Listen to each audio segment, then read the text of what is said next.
Okwenzakale namhla yilokho kuthiwa yi-case management.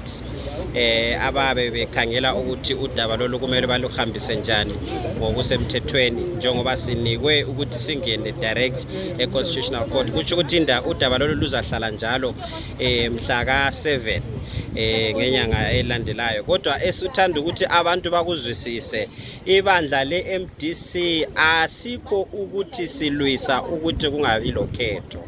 Thina njengebandla leMDC elaqaliswa ngo-1999 sikhokhelwa ngobaba sesidlule ezigabeni ezinengi ezokuthi abantu bayangena ekhethweni belethemba lokuthi abantu bazavota, kodwa imigoqo eyabi isekhethweni ibisisiba yiyo emayo phakathi kwabantu lokuthi bathole uhulumende omutsha abamfunayo.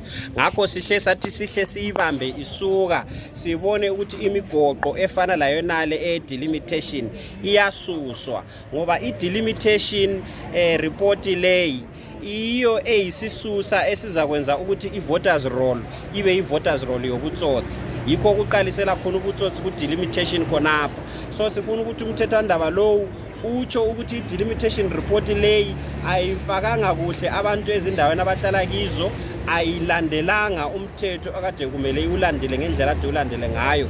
Ibekwe eceleni kwenziwe i-delimitation report yeqiniso ekhipha abantu njengokuthi bahlezi njani ngamanamba abo.